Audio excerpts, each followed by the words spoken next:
Ako po si Miss Winnie at ito ang ating kwento. May mga bagay sa mundo na akala natin perpekto para hayaang manatili sa ating buhay. Ngunit kadalasan, nagiging dahilan pa ito ng pagkasawi at pagmulat sa maling akala. Magandang araw, Miss Winnie. Ako po si Carmela, 57 years old na taga Negros Oriental.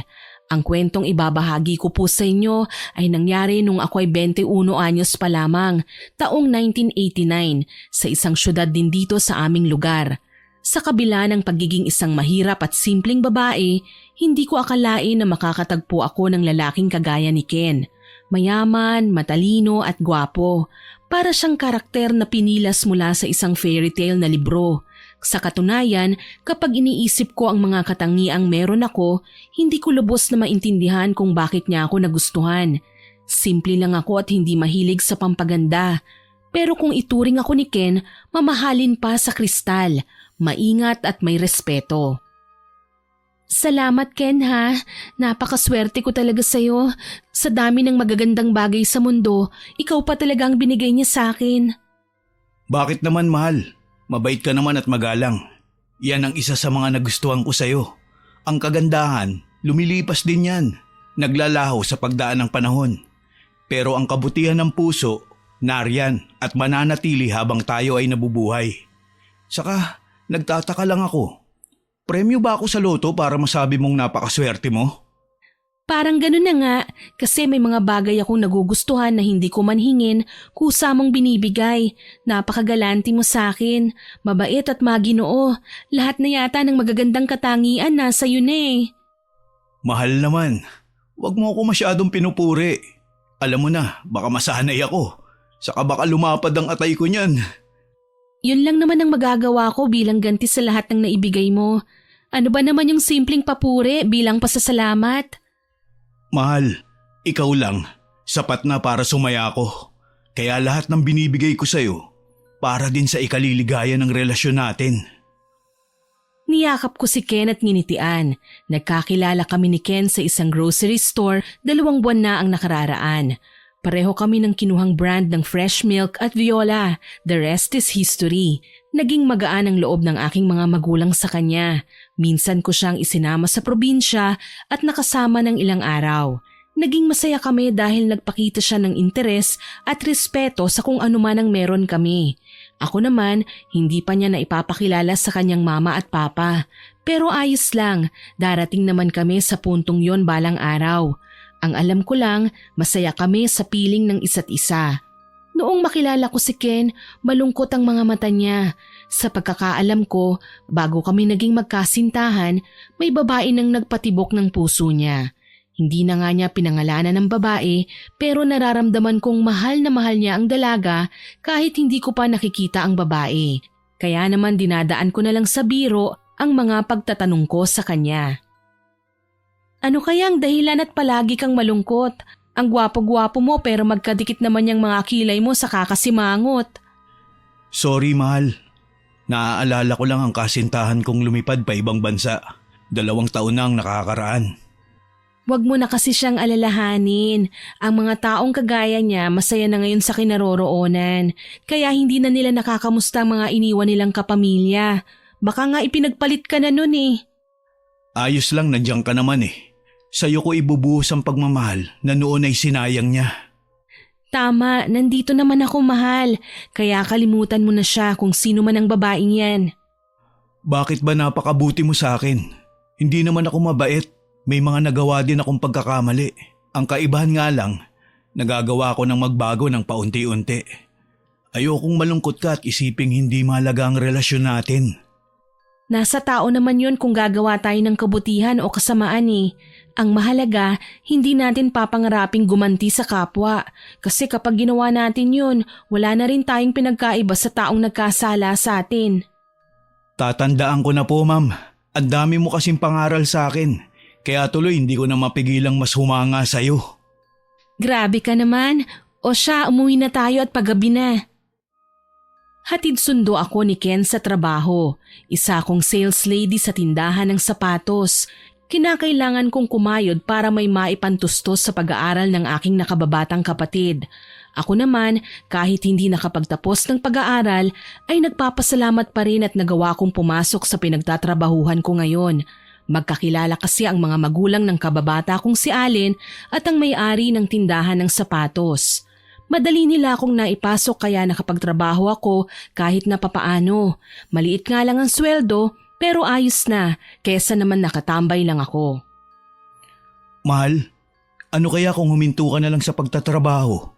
Ako nang bahala sa kapatid mo. Hayaan mo na akong pag-aralin siya.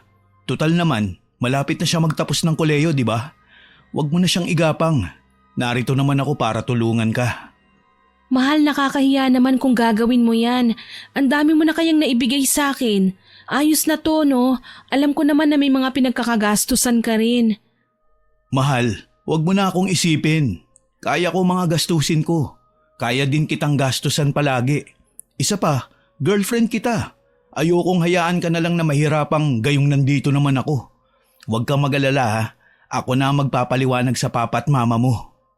Ikaw ang bahala. Basta hindi pa yan sigurado kung papayag sila. Alam mo naman ang mga magulang ko. Gusto ng marangal na buhay. Ayaw nila baka pag-usapan kami ng mga kapitbahay. Hindi mangyayari yan. Pangako. Ako ang bahala. Wala kang dapat na isipin. Mahal kita kaya ako ginagawa ang bagay na ito. Salamat Ken ha. Malaking bagay to para sa akin. Maraming salamat. Nasunod nga ang gusto ni Ken. Tumigil ako sa pagtatrabaho at nanatili na lang sa bahay.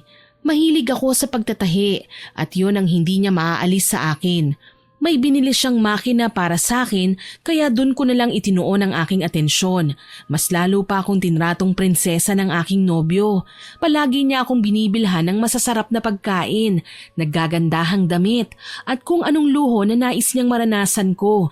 Tuloy kinikilig sa aming dalawa ang mga kadalagahan sa aming nayon. Nagmamalaki naman ako dahil sa swerteng natamo ko sa pakikipagrelasyon sa lalaki. Mas lalo ding naging malaya ang pagpunta ni Ken sa aming bahay. Minsan naiwan kaming dalawa, naganap ang mainit na tagpo na hindi namin makakalimutan. Mahal na mahal kita, Carmela.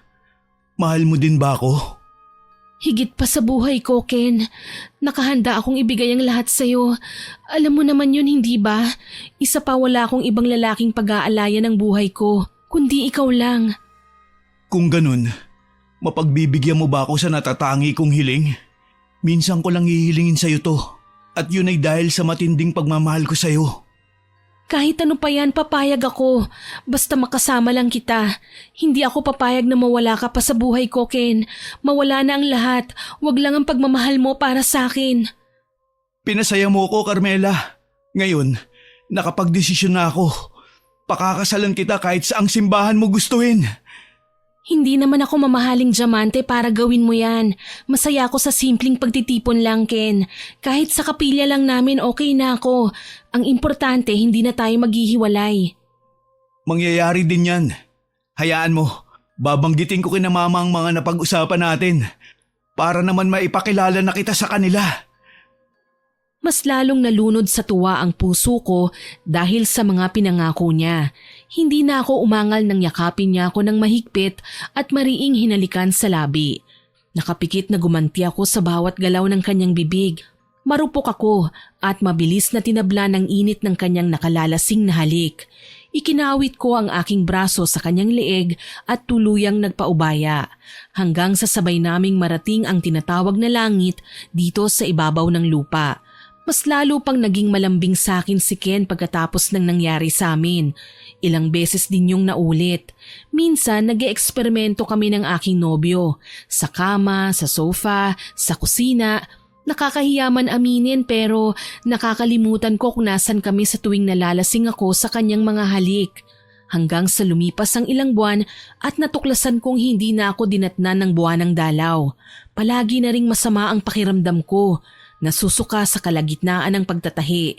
Nahihilo sa hindi magustuhang klima at naduduwal. Minsan, napilitan akong magpahinga buong araw para lang makapagpahinga. Nang malaman ni Ken ang nangyayari sa akin, kaagad niya akong kinausap. Ilang araw ka nang matamlay at mukhang may sakit ah. Ano ba ang nangyayari sa'yo? Wala naman, mahal. Baka dahil lang sa init ng panahon kaya ako nagkakaganito. Magpakonsulta ka na lang kaya sa doktor. Natatakot ako, Ken. Baka… Natatakot ka na baka buntis ka? Bakit naman? Pananagutan naman kita. Lalo na ngayon magiging tatay at nanay na tayo. Kailangan nga natin pagplanuhan ng mas maaga ang ating kasal. Sigurado ka ba, Ken? Baka naman napipilitan ka lang. Ginusto natin to. Kaya haharapin natin. Sinabi mo yan, ha? Pangako, sa altar ang patutunguhan ng pagmamahala nating dalawa. Kung ganun, sige. Papayag na ako. Magpapakonsulta na ako sa doktor. Oras na malaman kung buntis ka, ipapaalam ko na kina mama at papa ang sitwasyon mo. Alam kong hindi sila tatanggi, mahal. Umasa ako sa sinabi ni Ken, Miss Winnie. Sa katunayan, wala pa naman kaming siguradong napag-usapan ay napakarami ng planong naglalaro sa isipan ko. Mula sa simbahan, sa pari, sa gown, sa mga abay at magiging bisita.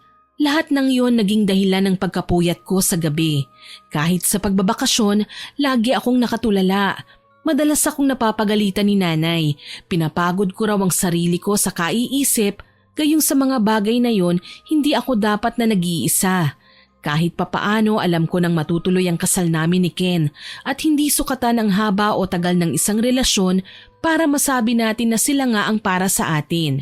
Kagaya ni Ken na kahit ilang buwan ko pa lang siyang kakilala, nakasisiguro na ako na siya na ang magiging asawa ko. Minsan, nagiging abala lang siya kaya napipilitan akong magpasama sa kababata kong si Allen sa ibang lakarin. Hindi kita masasamahan ngayon. Makikipagkita ako sa kliyente. Sana maintindihan mo. Ayos lang, Ken. Naiintindihan ko naman. Pero magpapasama ako kay Allen, ha? Ayos lang ba sa'yo? Ikaw ang bahala. Lakad mo naman yan eh. Basta ako, hindi kita masasamahan. Hindi pwedeng i-cancel ang lakad ko mamaya eh. Aniya na akala ko ay okay lang kay Ken. Nagpaalam naman kasi ko sa kanya. Kaso lang, nagtataka ako nang makalipas ang ilang linggo, bigla siyang nagbago. Sa kalagitnaan kasi ng pag-aasikaso namin ng aming kasal, bigla siyang nanlamig. Ni hindi na ginaganahan na makipag-usap sa wedding coordinator. Hindi nagpakita sa food tasting o kahit na sa pakikipag-usap kay father.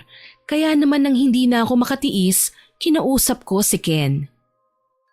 Ilang araw ko nang napapansin na parang wala kang ganang mag-asikaso ng mga ihahanda para sa kasal natin. Ayos ka lang ba? Huwag mo kong alalahanin, Carmela. Masyado lang talaga akong pagod sa trabaho. Isama mo na lang ang kaibigan mo sa mga lakad mo. Mukhang atat naman siyang bumuntot sa'yo. Si Allen bang tinutukoy mo? Diyos ko naman, likas lang talaga sa kanyang sumama sa akin palagi. Ako lang naman ang kaibigan niya dito sa syudad. Tsaka kadarating lang niya. Kaya pagpasensyahan mo na kung may mga pagkakataong nakikita mong sumasama siya sa akin. Alam mo naman na may kasintahan ka. Umiwas ka sa kanya hanggat maaari. Kahit wala kang ginagawang hindi maganda, magiging masama pa rin ang tingin ko kasi nga ikakasal na tayo. Nagseselos ka lang yata eh. Alam mo Ken, huwag ka nang magdamdam ng ganon. Hindi naman ako kailanman papatol sa kaibigan ko. Ikaw lang ang mahal ko. Ayoko ng pag-usapan. Marami pa akong iniisip. Marami kong kailangan tapusin eh. Ganun ba? Baka gusto mong tulungan kita. Sa paanong paraan mo ko tutulungan? Wala ka namang alam sa pagpapatakbo ng negosyo. Hindi ko naman sinabing sa pamamagitan nun eh. Naisip ko lang na baka pwede kong pagaanin ang iniisip mo. Ibaling muna sa ibang bagay ang alalahanin mo. Huwag ka nang mag-abala. Ayos lang talaga ako. Sigurado ka ba talaga? Sigurado ako. Saka, kaya mo na din namang asikasuhin ang lahat ng ito, hindi ba? Masyado nang nakakapagod kung makikisali pa ako. Hindi pa ako nakakapagpahinga eh. Sige. Ako nang bahala. Huwag ka nang mag-alala. Sabi ko na lang sa kanya. Ramdam ko talaga na nilalayo niya ang sarili sa akin. Ayoko namang isipin na pinagseselosan niyang talaga si Allen.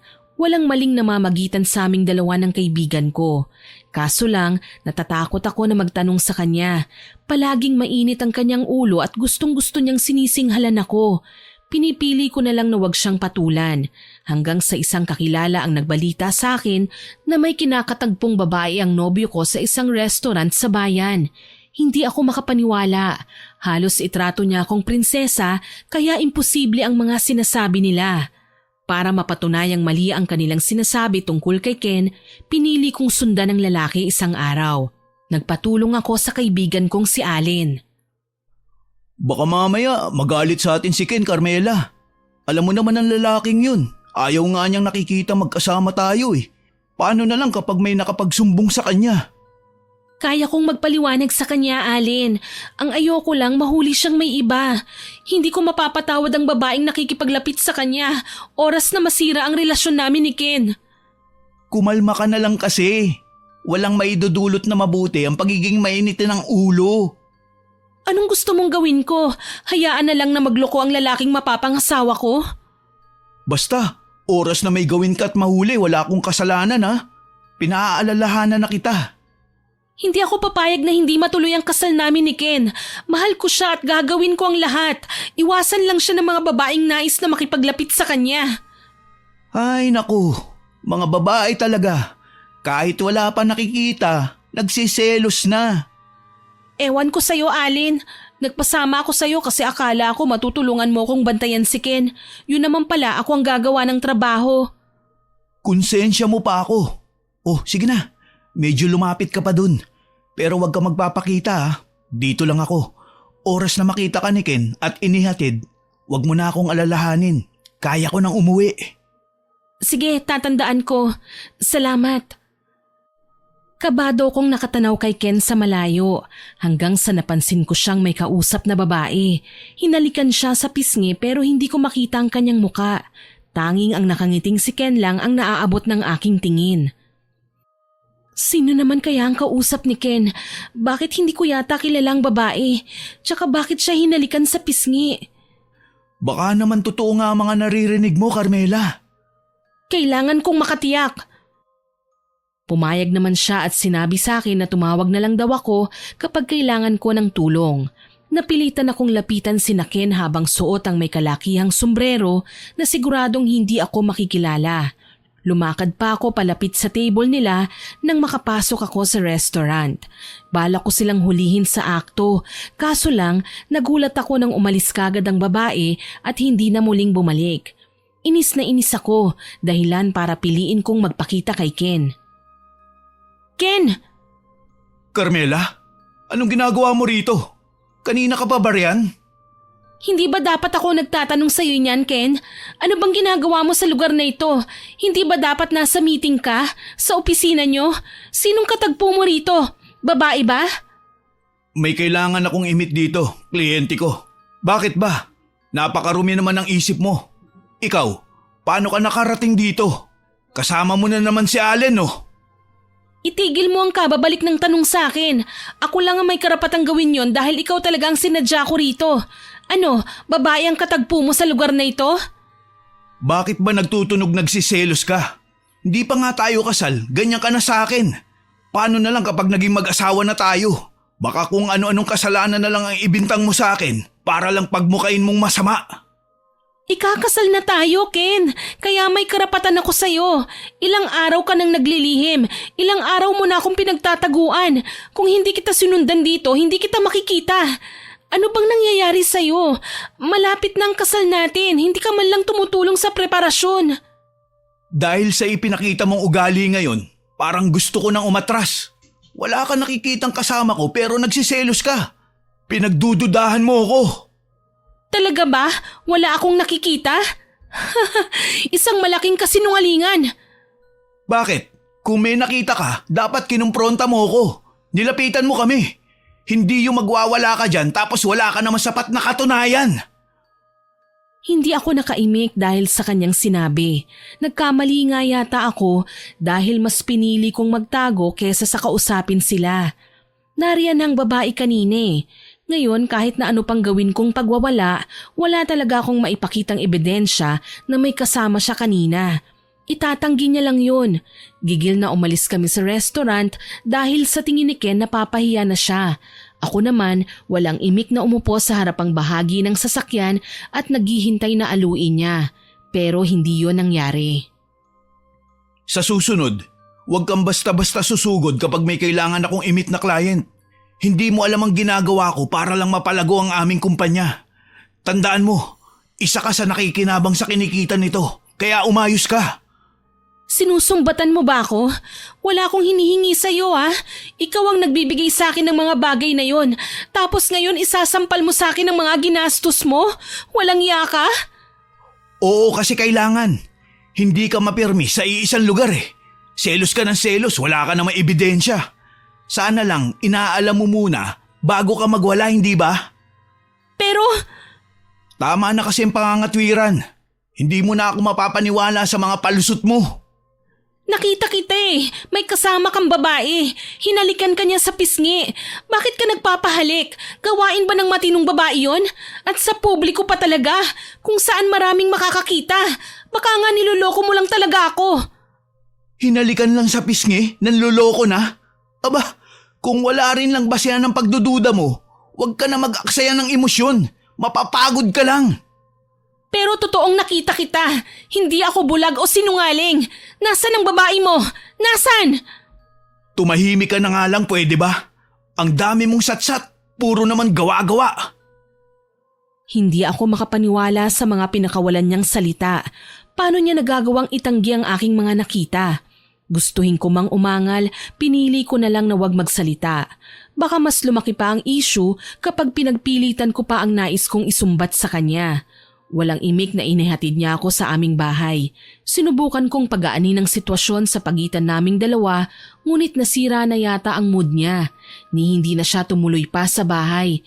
Talagang inihatid lang niya ako tsaka iniwan. Nalungkot ako sa ginawa niya, ngunit hindi ko ito nasabi kina nanay na nagkataong nasa tinutuluyan ko para dumalaw. Ayoko nang mag-alala sila, lalo na't umaasa ako na maaayos ang gusot na ito sa pagitan naming dalawa.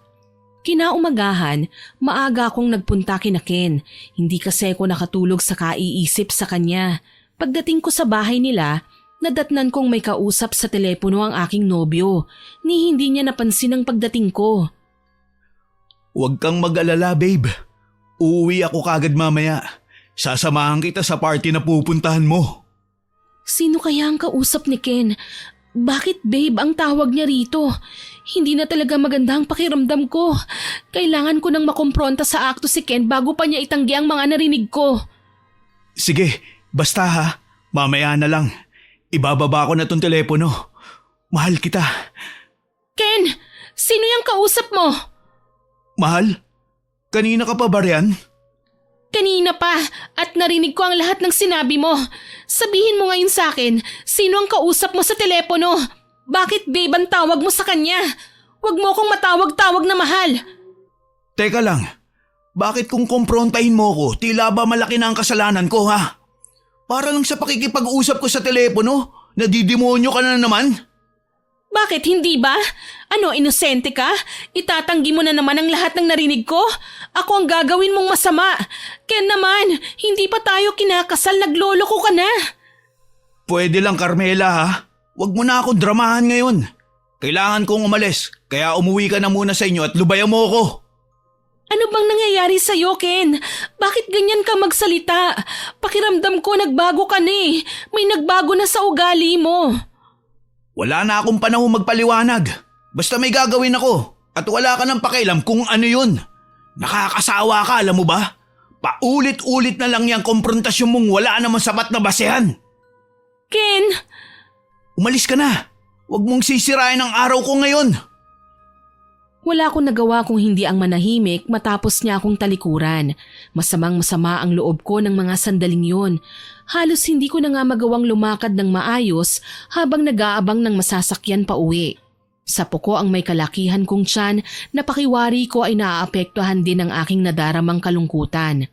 Mabuti na lang hindi nagtagal ang aking paghihintay. Pinara ko kagad ang pinakaunang sasakyan na napadaan sa harapan ko. Lumipas ang maghapon na walang naging balita sa aking kasintahan. Literal na tiniis niyang hindi kami magkausap buong araw. Hanggang sa tuluyan ng maggabi ay wala pa ring nangyayari. Nagpa siya akong mag-isip na naman ng ibang paraan para magkausap kaming dalawa. Kaya sa tulong ng isang kaibigan, nagawa kong magpahatid sa opisina kung saan nagtatrabaho ang lalaki. Kailangan ko siyang makausap ng masinsinan.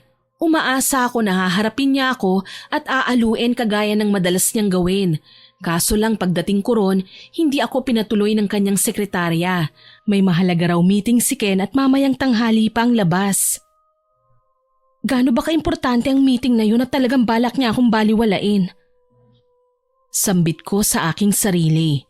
Ni hindi na niya ako inaksayahan pa ng oras para makita kahit natitiyak ko sa mga oras na yun ay tapos na ang meeting nila. Nagsimula ng umagos ang luha sa aking mga mata. Hindi na ako nagsayang pa ng oras. Agaran ko ng sinugod ang lalaki sa kanyang opisina. Nagulat ang ilang mga empleyado pero hindi nila ako napigilan.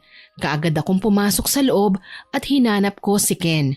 Sa may banyo, may narinig akong mga yabag kaya marahas kong binuksan at naabutan si Ken na inaayos ang nagusot niyang damit maging ang mukha niyang nabahira ng lipstick. Ken, nasan ka? Kausapin mo ako! Carmela, ano bang ginagawa mo dito? Kahit hindi mo sabihin, alam kong niloloko mo ako. May ibang babae kang dinadala dito sa opisina mo. Ano, pangit ba akong kasama? Boring, ha? Bakit mo nagawa sa akin to? Bakit mo ba ako inaakusahan ng ganyan? Huwag kang gagawa dito ng iskandalo. Dapat ba matuwa ako sa ginagawa mo? Sinabi ko naman sa'yo na ako ang kakausap sa'yo. Talaga ba? Ikakasal na tayo, Ken. Pero bakit humantong tayo sa ganito? Ano ba talagang tinatago mo? Yung itsura mo, hindi ka mukhang nagtatrabaho. Wala kang pakialam kung anong gagawin ko. Kung sa tingin mo nahihirapan ka na sa sitwasyon natin, pwede kang umatras sa kasal. Masaya akong tatanggapin ang desisyon na yun. Bitiwan mo ako, Ken. Nasasaktan ako. Talaga? O sige, pakakawalan kita. Pero aalis ka na at wala nang matutuloy pang kasal. Pinitiwan nga ako ni Ken pero hindi ako nagpatinag sa kanyang mga sinabi. Marahas ko siyang tinulak, sinampal at pinagbabayo sa dibdib.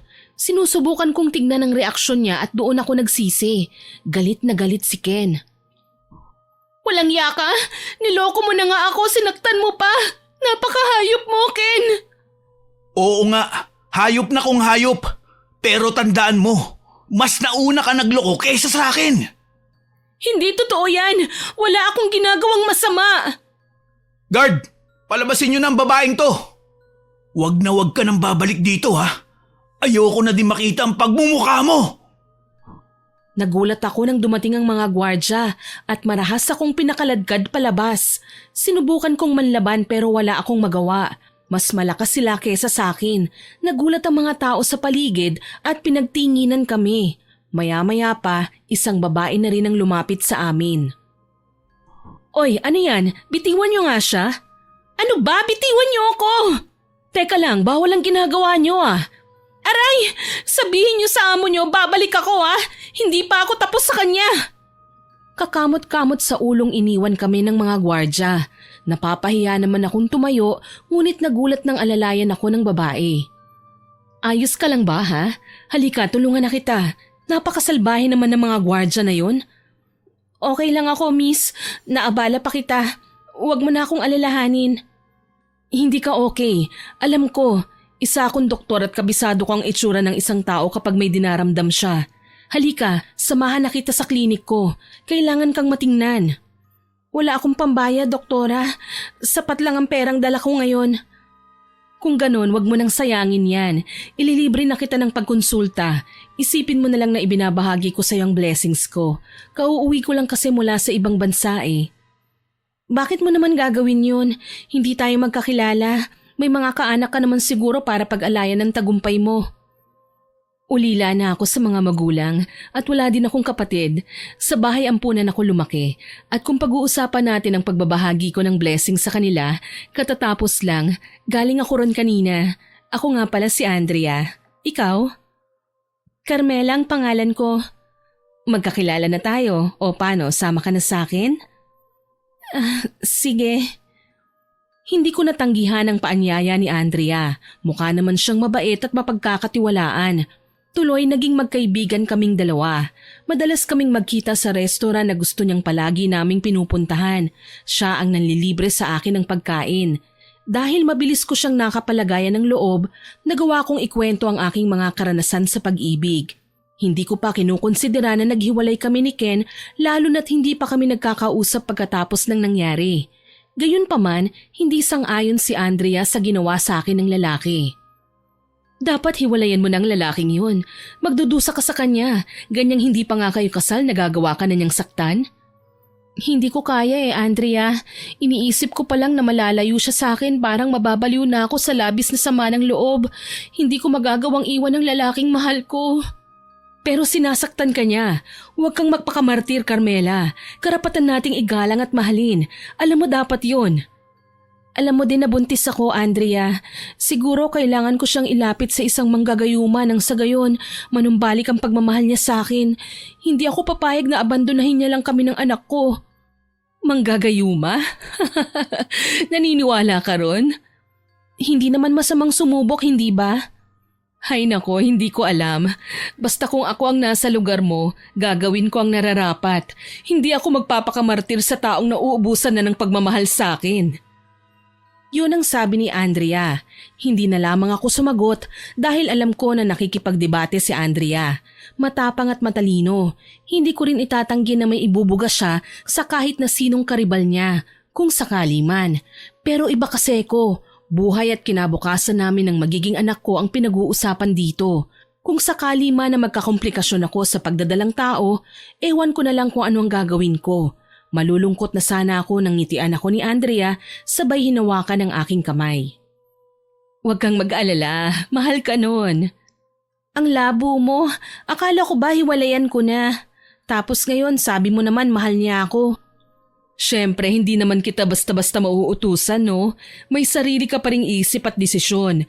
Kahit ano naman ang sabihin ko sa'yo, ikaw pa rin naman ang masusunod. Salamat, Andrea. Akala ko talaga hindi mo ako maiintindihan eh. Wala yun.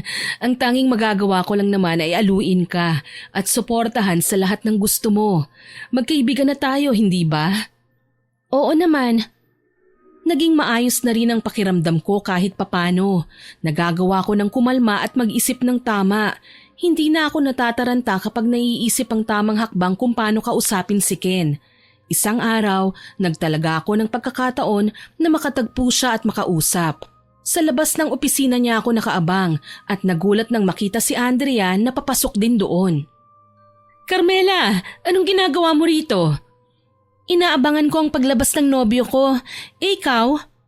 Heto aayain ko rin sanang kumain ng boyfriend ko eh. Palabas na rin siya eh. Sana magkasabay sila ng nobyo ko kung ganon. Oo nga, nang maipakilala naman natin sila sa isa't isa. Imbis na pumasok si Andrea sa gusali, pinili niyang samahan ako sa labas. May kalakihan na noon ang aking tiyan, kaya kinakailangan kong maghanap ng mauupuan.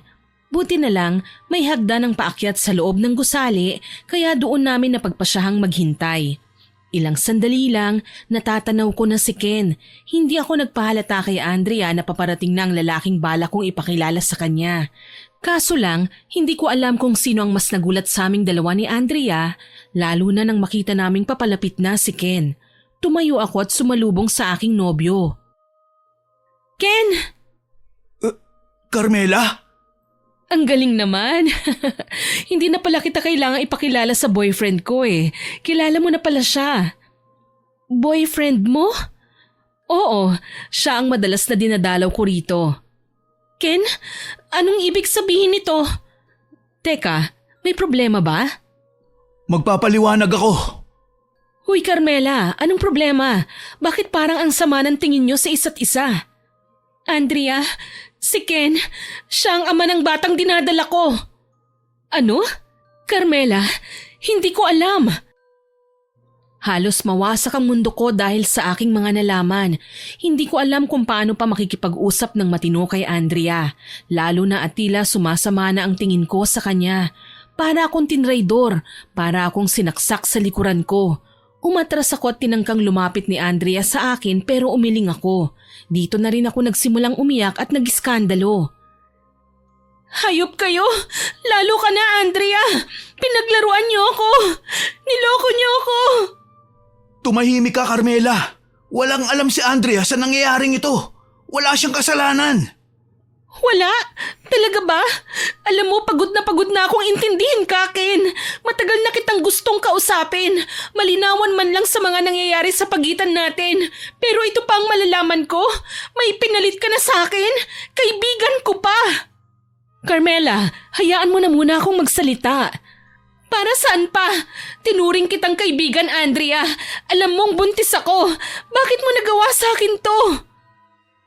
Labis ang aking hinagpis ng mga sandaling yon, ni hindi ko na pinansin kung hilam sa luha ang mga mata ko o kung nawala na sa ayos ang porma ko. Ang mahalaga sa akin, mailabas ang galit na nararamdaman ko dahil sa ginawa ng dalawang taong pinakamahalaga sa akin. Tumalikod ako para sana iwan sila pero humabol si Andrea. Teka lang, wala nga kasi akong alam, Carmela. Bago mo isiping niloloko kita o inagaw ko sa'yo si Ken, kailangan mong malaman na 5 taon na kaming magkarelasyon. Ikaw? Kung gano'n, ikaw ang kasintahan niyang nagtungo sa ibang bansa. Hindi naging madali ang buhay ko, kaya nahirapan akong makauwi. Ni hindi ako makatawag at makahingi nun ng tulong sa iilang nagpasok sa akin. Mahabang kwento na yon kaya hindi ko na gustong pag-usapan pa. Ang kailangan nating bigyang linaw ay ang ngayon. Wala na tayong dapat pag-usapan. Panalo ka na. Ikaw naman talagang nasa puso niya eh. Ang pagkakamali ko lang, naging marupok ako. Akala namin hindi ka nababalik.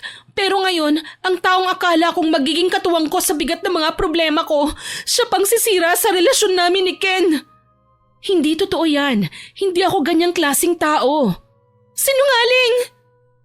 Dala ng labis na galit, sinugod ko si Andrea at lakas loob na sinabunutan. Napasigaw ang babae nang matumba kami sa lupa pero hindi ako nagpaawat. Sinabunutan ko siya, kinalmot at sinaktan. Sigaw lang siya ng sigaw, hindi ako pinapatulan. Ni hindi niya ako ginagantihan at panay lang ang sangga niya sa akin. Carmela, huwag kang magwala, pakiusap. Baka matamaan ang tiyan mo, tumigil ka na. Umalis ka na, malandi ka. Bakit ka pa bumalik? Ginulo mo lang ang relasyon namin. Nagmahalan kami ni Ken noon. Umalis ako pero hindi ibig sabihin kinalimutan ko na siya. May pangako kami sa isa't isa. At ako, paano naman ako? Pinaglaruan niyo lang ba ako? Hindi ko nga alam na ikaw ang kasintahan ni Ken eh. Bakit hindi mo sinabi sa akin, Ken? Bakit kailangan mo siyang pangakuan? Akala ko hindi ka nababalik. Bala ko na talaga magsimula ng bagong buhay kasama siya. Pero nakita kong mas masaya siya kapag kasama si Allen. Kaya umiwas ako sa kanya. Hanggang sa dumating ka at nakakita ako ng pag-asa. Gago ka pala eh. Umaasa kang makita at makasama si Andrea. Bakit mo pa ako pinaasa? Hayop ka. Dapat sa inyo mamatay. Huwag, Carmela. Magkaibigan tayo. Huwag mo akong saktan.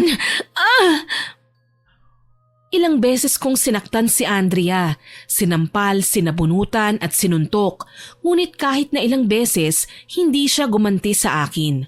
Sa halip, pinigilan ako ni Ken. Nagtulungan pa ang mga tinawag niyang gwardya para mapaalis ako. Dahil sa sama ng loob, gigil na nilisan ko ang lugar at umiiyak na nagpunta kina Allen. Nagpasya akong umuwi sa bahay dahil nga ayoko nang makausap sina Ken ng matagal. Ayoko silang makita. Nilamon ako ng matinding galit, depresyon at selos. Kaya imbis na makapag-isip ng tama kung ano-anong krimen na lang ang naiisip kong gawin. Makalipas ang ilang araw, naging bisita ko si Andrea sa bahay. Kailangan nating mag-usap, Carmela. Wala na tayong dapat pang pag-usapan. Ayoko na. Pagod na ako. Nakahanda akong magparaya, Carmela. Magparaya? Para saan pa? Hindi naman yun ang gusto ni Ken eh. Huwag mo na nga akong inuuto, Andrea. Hindi na ako bata. Kinausap ko na siya. Alalang-alala sa magiging anak ninyo. Ako na ang lalayo. Natigilan ako sa sinabi ni Andrea. Walang kasiguruduhan ang sinasabi niya. Pero ewan ko ba, parang gusto kong sumugal. Baka lang naman mangyari ang nasa isipan ko. Kailangan ko lang na subukan. Dala ng matinding desperasyon, nagpunta ako sa bahay ni Ken para kausapin ang binata. Naabutan ko siya na tinutungga ang alak habang nakaupo sa sofa. Ken, pwede ba tayong mag-usap? Oo, mas mabuti nga yung narito ka nang makausap kita ng masinsinan. Nagpunta ako rito para makiusap sa'yo. Ituloy na natin ang kasal. Maawa ka naman sa magiging anak natin. Hindi kita kayang pakasalan. Simulat sa pool, si Andrea na ang minahal ko. Siguro, nagustuhan lang kita nung una kasi mabait ka, magalang. Pero iba ang gusto sa mahal, Carmela. Paano naman ang mga pinagsamahan natin? Ken naman, hindi laruan tong batang nasa tiyan ko. Isa siyang batang may buhay. Maawa ka naman sa amin. Hindi ko pababayaan ang bata.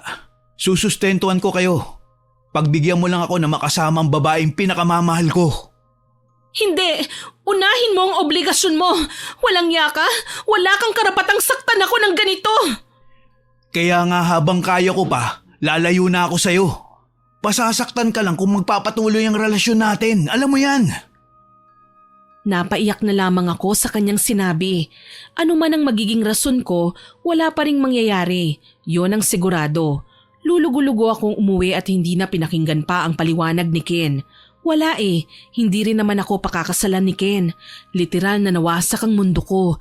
Pagka-uwi ko ng bahay, umiyak ako ng umiyak at hindi nakipag-usap kahit kanino. Nang mahimasmasan naman ako, tinungo ko ang makinang binigay ni Ken sa akin. Tila may sariling isip ang aking mga kamay at katawan na kumilos at buong araw at gabi na nagtrabaho. Nang matapos, nakangiti kong hinarap ang aking bagong likhang obra, ang manikang bersyon ni Ken.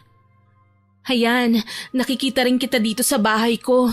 Mahal na mahal kita, Ken. Hindi ako papayag na mawala ka sa akin. Ikaw lang ang lalaking mamahalin ko. Malungkot kong pahayag.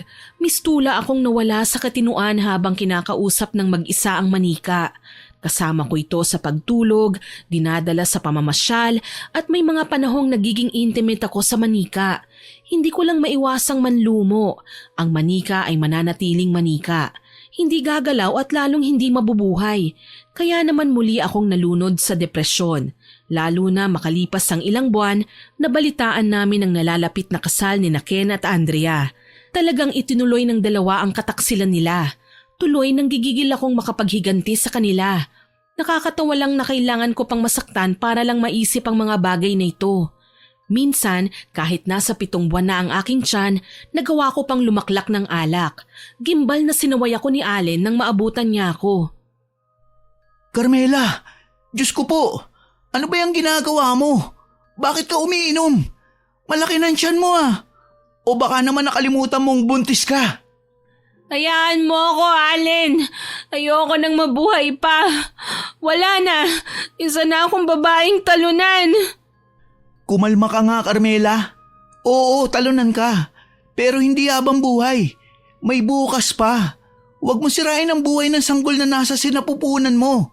Hayaan mo siyang lumabas at makita ang ganda ng mundo. Kapag naglasing ka, uminom ng kung ano-ano at gumawa ng bawal, mapapahamak siya. Ano pang silbi ng pagkakaroon ng anak kung hindi naman niya makikita ang tatay niya? Ha? At sa tingin mo magiging mabuti siyang ama? Tignan mo nga yan sarili mo. Pinaaasa ka lang niya. Ngayon lang kita nakita nagkakaganyan. Gumawa ka pa talaga ng manikang hawig niya ha? Nahihibang ka na. Allen, ano nang gagawin ko? Ang mga magulang ko. Paano kapag nagalit sila? Ang mga taong umaasa na ikakasal nga ako. Ang mga kaanak namin. Isang malaking kahihiyan ang nangyayari sa akin ngayon. Sabihin natin sa kanila ang totoo. Hindi mo pwedeng itago sa kanila ang nangyayari sa'yo. Hindi na ako makapag-isip ng maayos. Tama na ang pag-iyak. May solusyon pa tayo para dyan. Anong klaseng solusyon? Si Aling Flora. Kaagad akong natigilan nang marinig ang pangalan ng kinatatakutang mambabarang sa aming lugar. Si Aling Flora. Ilang tao na ang kanyang pinatay noong araw sa pamamagitan lang ng pag-utos ng kanyang mga alagang insekto na atakihin ng mga kalaban niya.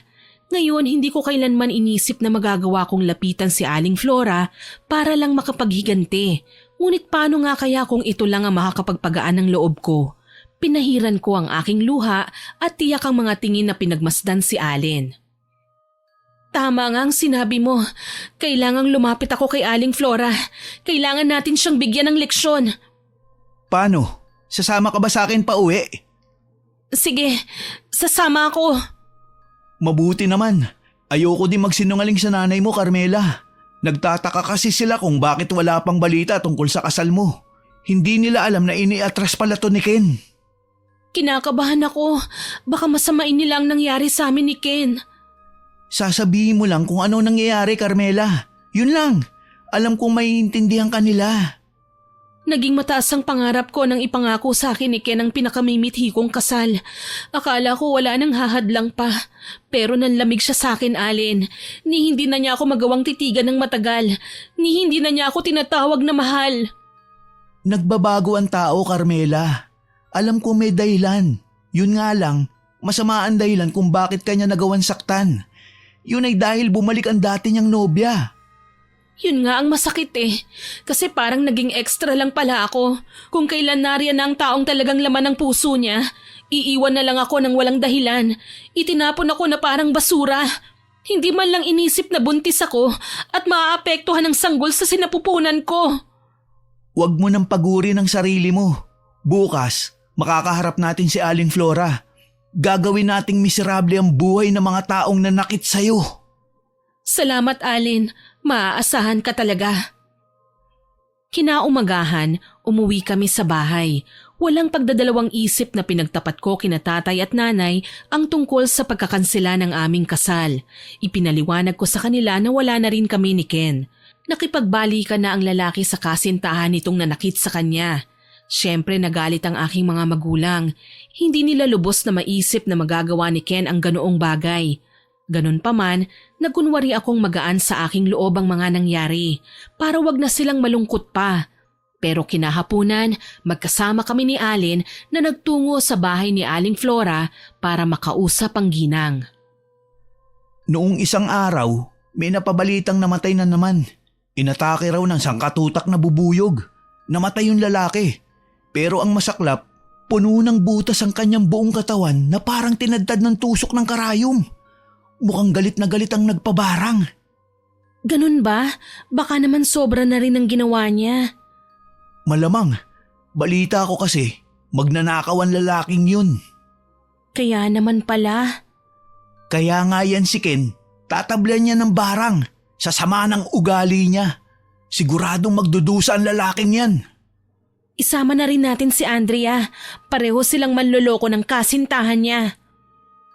Para mabawasan ang aking kalungkutan, hinayaan ko si Allen na akbayan ako. Naging mabagal ang paglalakad namin papunta sa bahay ni Aling Flora. Bata pa ako nang huli akong nakarating sa kakahuyan. Kinatatakutan na talaga kasi ang mambabarang kahit na noon pa. Ngayon nagagawa ko ng lumakad at makipagkita sa kanya kasi nga malaki na ako at hindi na limitado ang kakayahan kong makipag-usap sa mga kagaya niya. Oh, narito na pala tayo. Halika, ingat ka, Carmela. Salamat. Tao po! Aling Flora, si Allen po ito. Allen, halika, tuloy ka. Sino ba yung kasama mo?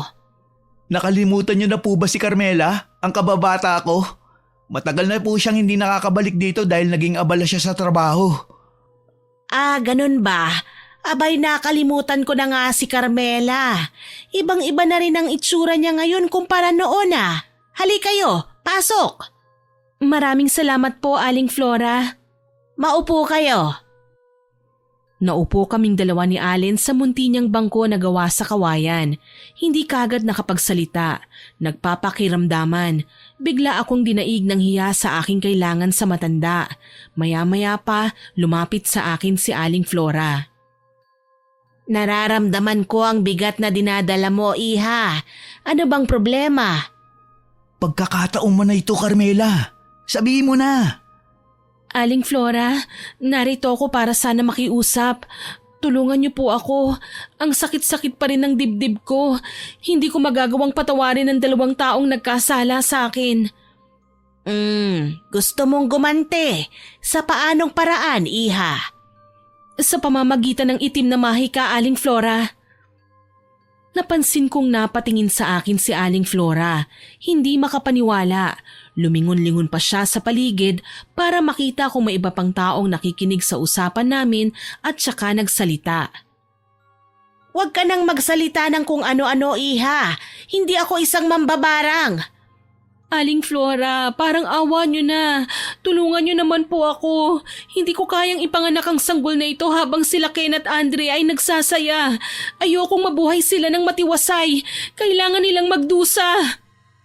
Alin, iho, ang mabuti pa, iuwi mo na ang kaibigan mo. Walang magandang maidudulot ang pagdadala mo sa kanya rito. Aling Flora, maawa ka. Sige na, umalis na kayo. Tara na, Carmela. Umalis na muna tayo. Nagpumiglas ako habang umiiyak. Ayokong umalis hanggat hindi ko nagagawang ipaghigante ang pananakit ni Ken sa akin. Kaso lang mukhang wala namang balak si Aling Flora na tulungan ako. Habang nasa daan, panay ang tungayaw ko habang humahagulgol. Galit na galit ako. Hindi ako papayag na umuwi na lang na luhaan. Kailangan kong makaganti. Pagdating sa bahay, kinausap ko sina tatay. Sinabi ko sa kanila na nagpunta ako kay Aling Flora pero pinagalitan nila ako. Dapat daw hindi na ako nagpunta doon. Kaso lang matigas ang ulo ko eh. Muli akong bumalik sa bahay ni na Aling Flora pagsapit ng kinagabihan. Wala akong pakialam kahit malaki na ang tiyan ko at mabango ako sa mga aswang. Ang mahalaga sa akin, mamatay ang mga taong sumira ng buhay ko. Nakakailang katok lang ako ay pinagbuksan na ako ni Aling Flora. Ikaw na naman, ilang beses ko nang sasabihin sa'yo na hindi nga ako mambabarang. Huwag na po kayong tumanggi. Alam ko na po na isa kayong mambabarang. Kailangan niyo akong tulungan. Gagawin ko po ang lahat, makaganti lang. Naririnig mo ba yung sarili mo? Hindi ba sinabi ko na sa'yo na hindi nga ako gumagamit ng itim na mahika? Marami na kayong pinatay, Aling Flora. Mga inosente pa nga yung iba. Bakit ngayong mga masasamang tao ang kailangan magdusa ay ayaw niyo akong tulungan? Huminga ng malalim si Aling Flora. Alam kong nagsasawa na ang ginang sa pamimilit ko pero hindi ako papayag na hindi niya tulungan. Nakipagtulakan pa ako sa kanya para makapasok ako sa bahay niya. Kaso lang, bigla siyang ngumisi at tinignan ako. Talagang mapilit ka, ha? Ano ba talagang eksaktong gusto mo? Ang makaganti, Aling Flora. Tulungan niyo naman ako. Wala akong pera, pero utusan niyo na po ako ng kahit na ano at susundin ko. Kung ganon, pagbibigyan kita. Kailangan mong lumabas ngayon at ipain ang sarili mo sa aswang. Nahihibang na ba kayo? Paano pa ako makakaganti sa kanila kung patay na ako? Akala ko ba gagawin mo ang lahat, Wala akong nagawa kundi sundin ang sinasabi ng matanda. Lumabas ako at nanatili sa madilim, malamig at tahimik na bakuran. Maya-maya lang, nakarinig na ako ng mga huni ng aswang. Tila ba tinutugon ang pagpapapansin ko sa kanila. Napahawak ako sa aking tiyan nang maramdaman kong gumalaw ang sanggol sa aking sinapupunan. Kapit ka lang anak, hindi ko hahayaang masaktan ka. Sambit ko. Nagsisimula na akong pagpawisan ng malapot. Ang mga paa ko ay tila ba nawawalan na ng lakas dahil sa labis na takot. Ang aking mga kamay ay nananatiling sapo ang aking tiyan. Tagaktak na ang pawis sa aking buong muka nang marinig ang mahinang ungol mula sa kakahuyan. Sigurado ko, aswang na nga ang nasa bandang yun. Naging marahas ang paglingon-lingon ko sa paligid. Ilang sandali pa, may narinig akong ungol ng baboy na papalabas sa kakahuyan at mukhang balak lumapit sa akin. Sinagian ako ng sobrang takot. Hindi ko malaman kung tatakbo ba o mananatiling nakatayo dahil nga naunahan na ako ng kilabot. Ewan ko ba, pati bibig ko hindi ko na magawang makapagsalita. Bago pa man makasampa sa bakod ang malaking itim na baboy, lumabas si Aling Flora sa bahay at siyang humarap sa nilalang na dapat sana ay lalapit sa akin. Ni hindi ko na nagawang umatras nang marinig ang pagsasalita niya ng mga katagang siya lang ang nakakaintindi. kasabay ang pagsaboy ng kung ano sa aswang. Pagkatapos, hinawakan niya ako at marahas na hinila. Halika na! Pumasok na tayo bago pa sumugod ang aswang na yan! Akala ko talaga ipapapatay niyo na ako sa aswang eh. Bakit niyo nagawa yun? Sinusubo ko lang ang katatagan mo. Ang paghingi kasi ng tulong sa itim na mahika ay isang tiyak at matibay na desisyon. Hindi kailanman pinagsisisihan o babaliwalain. Kung ganon, talagang isa nga kayong mambabarang. Bakit kailangan niyo pa akong lokohin kanina? Hindi kita niloloko. Binibigyan lang kita ng pagkakataon na mag-isip pa ng ibang paraan para masolusyonan ang problema mo. Ang pambabarang ay isang bagay na wala nang bawian. Oras na gumamit tayo nito, mananatili ng bulok ang ating kaluluwa. Kahit malusaw pa ang kaluluwa ko, tatanggapin ko. Ang mahalaga, maging malas lang sila, Aling Flora. Pakiusap, tulungan niyo ako. Di sige, tutulungan kita. Pero sa isang kondisyon, kailangan mong makipaglapit ulit sa kanila. Kailangan mong magpanggap na ayos lang sa iyo ang lahat. Mas magandang ganti ito dahil makokontrol natin sila kahit ayaw nila. Napaisip ako sa sinabi ni Aling Flora. May punto ang ginang. Mas makakatulong sa amin kung magpapanggap ako para makita ko ang kanilang pagdurusa. Kaya naman dahan-dahan na kumurba ang mga ngiti sa aking labi. Ngayon, matitikman na nila ang sakit na dinulot nila sa akin. Kinabukasan, bumiyahe ako pauwi sa tinutuluyan ko. Kinuha ko lang ang iilang mahalagang gamit ko at ang mga bagay na gagamitin ni Aling Flora. Dumaan na rin ako sa bahay ni Ken at naabutan sila ni Andrea na nagtatawanan. Masaya at mukhang walang problema. Si Andrea ang unang nakapansin sa akin. Carmela, napasyal ka. Pasensya na kung naistorbo ko kayo. Malaki na ang tiyan mo ah. 1 buwan na lang manganganak na ako. Carmela, humihingi sana ako ng pasensya kung hindi man lang kita napuntahan. Hindi ko kasi alam kung ano ang sasabihin ko eh. Natatakot ako na baka masamain mo ang mga naging desisyon namin. Sana maintindihan mo na ginagawa lang namin to dahil mahal namin ang isa't isa. Ayos lang, naiintindihan ko naman kayo eh. Sino ba naman ako para kumontra? Una kayong nagmahalan kesa sa ating dalawa. Hindi ko maaatim na sirain ang relasyon nyo kagaya ng ginawa ni Andrea sa ating dalawa, Ken. Hindi ka naman namin pababayaan eh. Kami ang gagastos sa lahat ng pangangailangan mo sa ospital. Gagawin namin ang lahat maging malusog ka lang at ang baby. Nagpunta ako rito dahil nais ko ring humingi ng pasensya. Huwag niyo na akong alalahanin pa. Magiging okay lang ako. Sana hindi man maging maganda ang turingan nating tatlo, maging masaya kayo at magkaibigan tayo. Wika ko sa kanila na ikinaiyak ni Andrea pero lihim akong nakaismid. Wala akong amor sa babae kahit pa lumuha ito. Tutal naman, nasimulan ko na ang pagpapanggap, lulubusin ko na lang. Kinaibigan ko pa silang muli at hinayaan ako na asikasuhin nila. Nang makauwi ako sa amin sa probinsya, dumiretso ako sa bahay ni na Aling Flora. Tuwang-tuwa ang ginang nang umuwi ako at kaagad na binanggit ang mga bagay na kailangan naming gawin. Nagawa ko na po ang inutos nyo. Nakipagkaibigan akong muli kina Ken at Andrea. Ngayon kahit ano pang gawin nila, hindi na sila magdududa sa akin. Magaling! Mabuti kung ganon. May dala ka bang gamit nila na pwede kong salinan ng sumpa? Inabot ko sa kanya ang ginawa kong manika na kahawig ni Ken. Sa parte naman ni Andrea, iniabot ko kay Aling Flora ang suklay na madalas niyang ginagamit. Ayos na po bang mga ito? Oo, ayos ng mga ito. Hala, bumalik ka na sa inyo.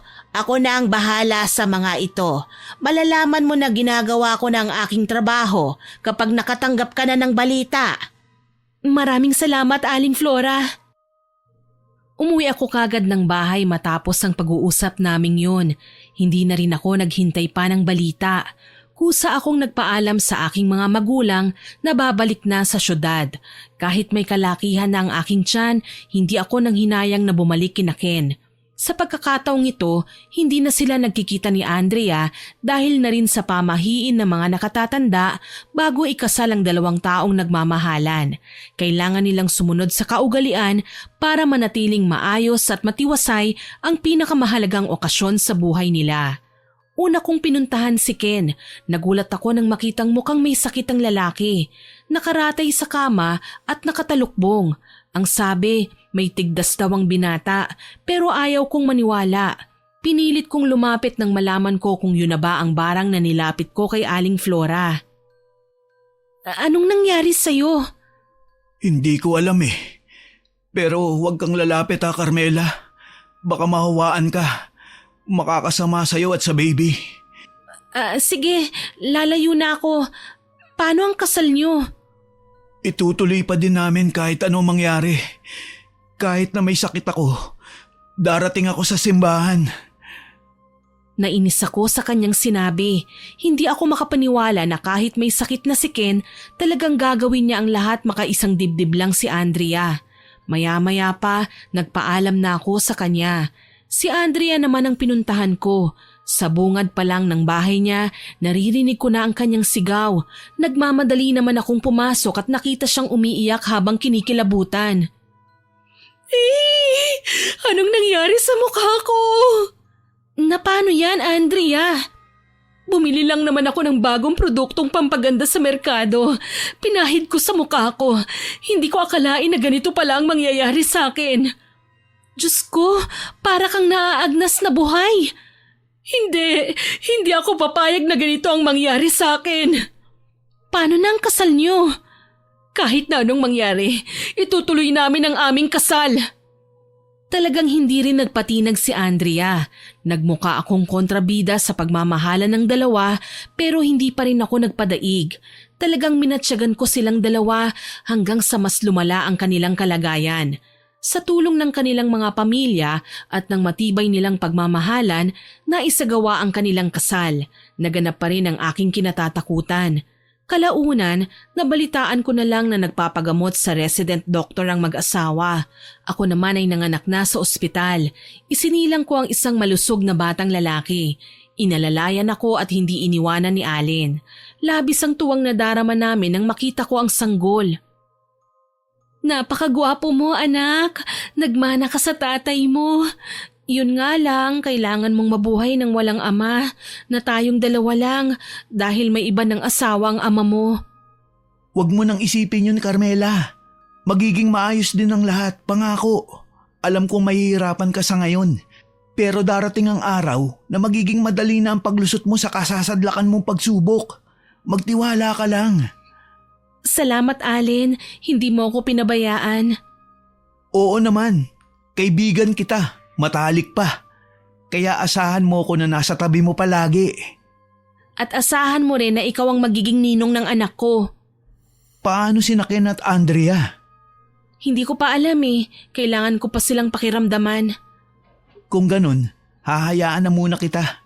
Basta makalipas ang ilang araw, dalawin mo lang sila nang malaman mo ang kanilang sitwasyon, Carmela. Hindi naman kailangang habang buhay kang naghihigante. May anak ka na. Siya na lang ang asikasuhin mo. Tumango ako sa naging pag-uusap namin ng aking kaibigan. Kaso lang, sandali akong nagkaproblema nang wala akong maipambayad sa ospital. Sakto naman na nakilala ko ang kaibigan na doktor ni Ken at tinulungan akong ayusin ang lahat. Nakalabas ako ng ospital ng walang problema dahil kahit may sakit si Ken ay tinupad niya ang pangako niya na siya ang bahala sa panganganak ko. Kasabay ng pagpapanganak ko ay ang paglala ng kalagayan ni na Andrea at Ken. Ang mga animoy tigdas na tumubo sa katawan ni Ken ay lumaki, kumapal at kumakati. Ayon pa sa lalaki, mas lalong naging triple ang dami ng mga ito. Normal naman ang aking naging panganganak, pero mas naging kalbaryo ang buhay ng mag-asawa. Minsan, dinalaw ko sila at dinala ko ang bata. Nabaghan ako nang makita ang kanilang kalagayan. Gusto ko lang na gumanti sa kanila, pero bakit parang nagsisisi ako? Kumusta na kayo, Andrea? Heto, buhay pa ngunit naaagnas na. Hindi ko nga alam kung ano ang nangyayari sa amin eh. Siguro ito ang karma namin sa nagawa namin sa'yo. Pinili naming isakripisyo ang pagbubuntis mo para lang maikasal kami. Naging masama kami sa'yo, Carmela. Hindi pa namin alam kung paano hihingi ng tawad sa'yo, Carmela. Aminado ko na may ginawa din talaga akong kasalanan. Naging manloloko ako at hindi naging tapat sa'yo. Pinabayaan ko ang anak natin. Siguro, kailangan nga naming mamatay. Teka, bakit niyo ba sinasabi ang lahat ng ito sa akin? Madalas ka naming napapanaginipan, Carmela. Nahihirapan ka na dalhin ang kahihiyang dulot namin sa'yo. Maging ang mga magulang mo at iba pang kaanak ay inuusig kami sa panaginip. Napayuko ako. Ewan ko ba, sa nakikita kong sitwasyon nila ngayon, parang nakukonsensya ako. Parang hindi ko na kayang ipagpatuloy ang aking paghihiganti. Nagmistulang anghel ang batang iniluwal ko para magbigay ng liwanag sa aking tatahaking landas. Kaya naman umaasa ako na mapapagaling ko sila. Inasikaso ko ang mag-asawa. Ako ang nagpapaligo sa kanila at nagpapakain. Nagawa ko yun nang wala ng kirot sa puso. Sina Ken at Andrea naman gustong yakapin at pupugin ng halikang sanggol pero hindi nila magawa dahil sa kanilang sitwasyon. Nakakatawa lang na sila ang mag-asawa pero hindi nila ako pinagtatabuyan palayo. Talagang nakiusap pang dalawa na sa kanila na muna ako manatili para matulungan ako ng mga katulong na asikasuhin ng sanggol. Ipinaalam ko kay Allen ang lahat ng galawan ko at may mga panahong maski siya dumadalaw sa amin. Hindi nga lang nagtatagal dahil may trabaho siya. Minsan, nilagnat ang anak ko at nahirapan ako sa pabangon-bangon ng ilang beses. Hindi ko alam na maging sina Andrea at Ken pala ay nagigising din pero hanggang sa pagtingin lang sila dahil mas lalong nagsugat ang kanilang mga katawan. Sa katunayan, binalot namin ng bandage ang parte na may napakaraming sugat para lang hindi ito nakakadiring tingnan. Carmela, ayos ka lang ba? Mukhang pagod ka na eh.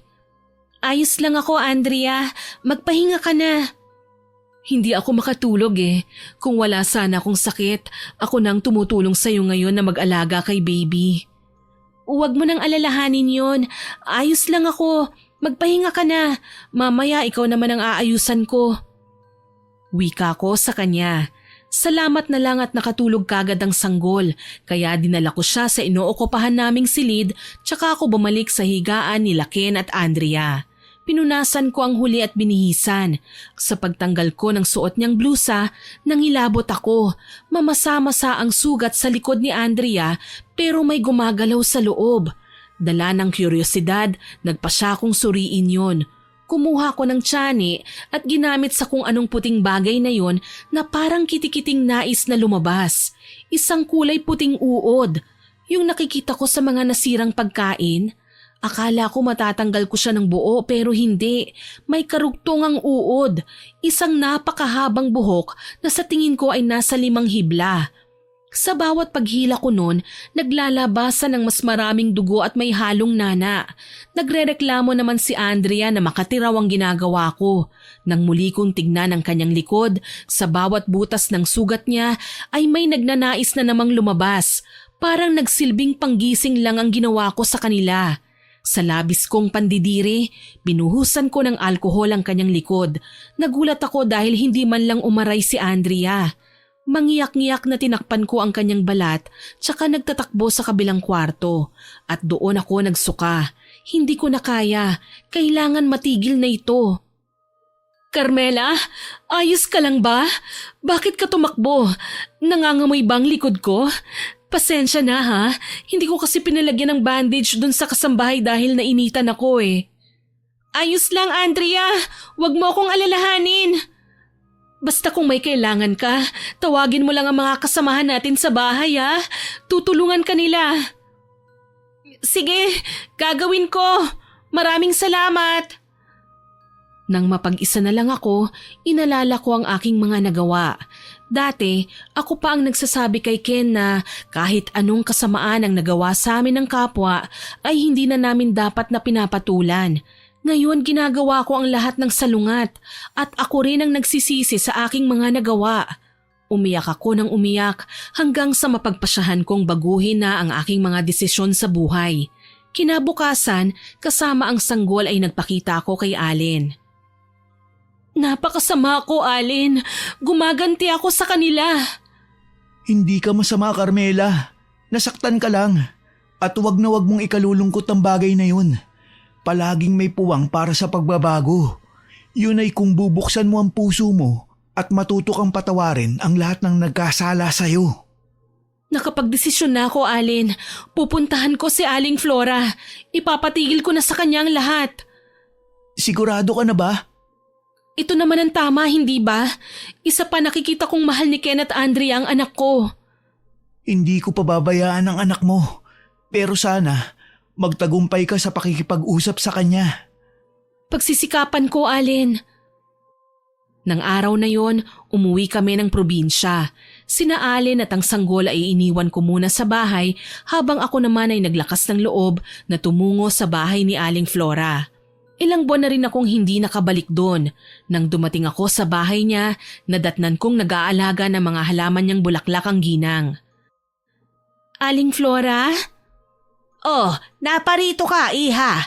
Ano na naman ang kailangan mo ngayon? Aling Flora, hindi ko na po kaya eh. Iatras niyo na po ang sumpa. Maawa kayo. Pagalingin niyo sila. Akala ko hindi mo nasasabihin yan eh. Ilang linggo na kitang hinihintay, alam mo ba? Bakit lumiit na ang tiyan mo? Marahil nakapanganak ka na. Opo, nang masilayan ko ang mukha ng aking anak, nakapagdesisyon ako na itigil na ang ginagawa ko. Tama po kayo dati. Maraming paraan para makalimutan ko ang pagnanais na gumanti. Huwag kang mag-alala. Hindi ako maniningil. Heto, may langis akong ginawa na pangontra sa mga ginawad kong karamdaman. Ipainom mo lang yan sa kanila. Siguradong gagaling na ang mag-asawa. Sige na, humayo ka na. Pakiusap, huwag ka nang babalik dito. Wala akong nagawa kundi ang umalis. Bumalik ako sa bahay at naabutan ko ang aking mga magulang na nakikipaglaro sa munti kong anak. Nagpaalam ako sa kanila kung pwede bang iwanan ko na muna ang sanggol sa kanila. Malugod naman na pumayag ang aking mga magulang. Magkasama kami ni Alin na bumalik sa syudad. Dumiretso kami sa bahay nila Ken at naabutan ng mag-asawa na sumisigaw. Mas lalong lumalala ang sitwasyon nila kaya naman natataranta na akong lumapit sa dalawa. Andrea, Ken, nandito na ako. Dala ko ang gamot para sa karamdaman niyo. Hindi ko na kayang labis na hapde, Carmela. Mamamatay na yata ako sa labis na sakit. Hindi ko na din kaya. Sumasakit na ang mga sugat ko. Para may gustong lumabas. Walang sabi-sabing pinainom ko sa kanila ang dala kong langis. Nagawa nilang lunukin ang likido sa kabila ng katotohanan na may kakaiba itong amoy. Iniwan ko sila matapos makainom at biglang makatulog. Nang magising ang mag-asawa, kalmado na sila. Hindi na raw kumikirot ang mga sugat nila. Dito ko na sinabi sa kanila ang buong katotohanan. Patawarin niyo sana ako. Nagawa ko lang ang bagay na ito dahil sa labis na hinanakit ko sa inyo. Pero habang lumilipas pala ang panahon, may mga nagbabago. Kumukupas din pala ang galit. Naglalaho. Ako ang nagpabarang sa inyo kaya kayo nagkasakit ng hindi gumagaling. Patawad, Andrea. Kahit nalaman namin ngayon ang totoo, hindi ko magawang magalit sa iyo, Carmela. May kasalanan din naman kasi kami. Naging bingi kami sa mga pagmamakaawa mo, sa mga pakiusap mo. Sana mapatawad mo rin kami. Hindi namin ginusto na saktan ka. Ako ang may kasalanan nito. Ginawa kong komplikado ang lahat. Patawarin mo ako, Carmela. Patawarin niyo ako ng anak natin. Kalimutan na natin ang masamang bangungot na ito, Ken. Tinatanggap ko nang hindi tayo ang para sa isa't isa. Tutal naman mabuting babae si Andrea. Mas karapat dapat siya sa'yo kesa sa akin. Tuluyan na nga kaming nagkaayos na tatlo. Naging mabuti ang aming samahan at gumaling din ang kanilang mga karamdaman. Tinulungan nga ako nila Ken at Andrea hanggang sa makabangon ako at magkaroon ng maayos na buhay. Naging isa akong empleyado sa kumpanya ni Ken at maayos na sumasahod buwan-buwan. Kahit papaano, bilang respeto sa kanila, pinili kong mag-ipon. Nang makita kong sapat na ang ipon ko para sa puhunan, tumigil ako sa pagtatrabaho at umuwi ng probinsya. Dito na ako nanirahan kasama ang aking anak. Ang perang naipon ko ay ginawa kong puhunan para sa munti kong negosyo na kahit papaano maayos naman ang naging takbo. Naging katulong ko si Allen at ang aking mga magulang. May mga panahon naman na dumadalaw sa amin sina Andrea at Ken. Dito ko tunay na nakamit ang katiwasayan at kapatawaran. Sa ngayon nandito pa rin po ako sa probinsya. May sariling pamilya na ang anak ko sa edad na 36. Nagbabalitaan pa rin kami nila Andrea na kahit nasa Amerika na sa ngayon ay hindi naging hadlang ang distansya para lang magkausap kami sa tulong ng mga makabagong teknolohiya. Hanggang dito na lamang po. More power po sa inyong channel at God bless. Naway nagustuhan nyo ang aking ibinahaging kwento.